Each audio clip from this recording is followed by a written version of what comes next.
हम आगे पढ़ेंगे बोली। संसार में अलग अलग स्थानों पर विभिन्न भाषाएं बोली जाती हैं, जैसे अंग्रेजी, हिंदी, चीनी, जापानी, रूसी, स्पेनिश इत्यादि। जब एक ही भाषा अलग अलग स्थान पर अलग अलग तरह से बोली जाती है तो उसे हम बोली कहते हैं। बोली में साहित्य की रचना नहीं होती।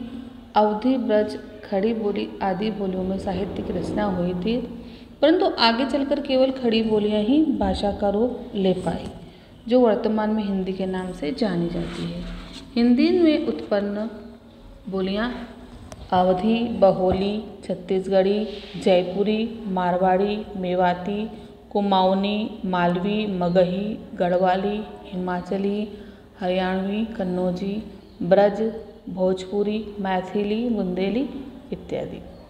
अब लिपि। जब मनुष्य ने भाषा का विकास करना आरंभ किया तब उसे ध्वनि को निश्चित रूप देने की आवश्यकता अनुभव हुई और उसने ध्वनियों को चिन्हों का रूप देना आरंभ किया, जो लिपि कहलाया। भाषा लिखने के लिए हम जिन चिन्हों का प्रयोग करते हैं उसे हम क्या कहते हैं? लिपि। अब लिपि क्या होती है? विभिन्न भाषाओं की लिपियाँ भी अलग अलग होती है। कुछ भाषाओं की लिपियाँ एक समान होती है, जैसे हिंदी देवनागरी लिपि, संस्कृत देवनागरी, बंगाली बांग्ला, पंजाबी गुरमुखी, मराठी देवनागरी, उर्दू फारसी, अंग्रेजी रोमन लिपि, तमिल लिपि, Telugu Brahmi, German French Roman और चीनी चित्रलिपि। ये सब क्या है? लिपियां हैं, भाषाओं की लिपि। अन्य भाषा के अन्य रूप देखेंगे। पहला आता है मातृभाषा, राष्ट्रभाषा और राजभाषा।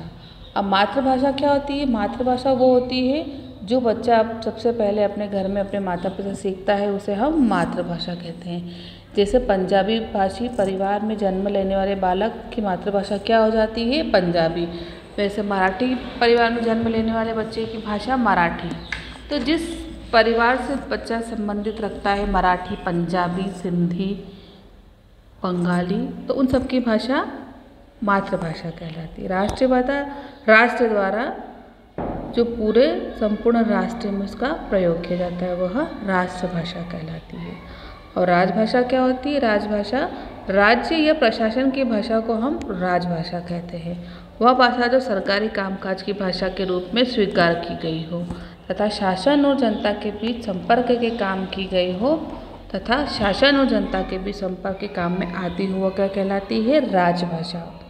राजभाषा 14 सितंबर 1949 को भारत की संविधान सभा ने हिंदी भाषा को भारत संघ की राजभाषा के रूप में क्या किया था? स्वीकृत। इसलिए प्रतिवर्ष 14 सितंबर को हम हिंदी दिवस के रूप में मनाते हैं। भारतीय संविधान की 8वीं अनुसूची में 22 भाषाओं का उल्लेख किया गया है, जो इस प्रकार है: असमिया, बांग्ला, बोडो, डोगरी, गुजराती, हिंदी, कन्नड़, कश्मीरी, कोंकणी, मैथिली, मलयालम, मणिपुरी, मराठी, नेपाली, उड़िया, पंजाबी, संस्कृत, संथाली, सिंधी, तमिल, तेलुगु एवं उर्दू। अब हम क्या पढ़ेंगे आगे? साहित्य।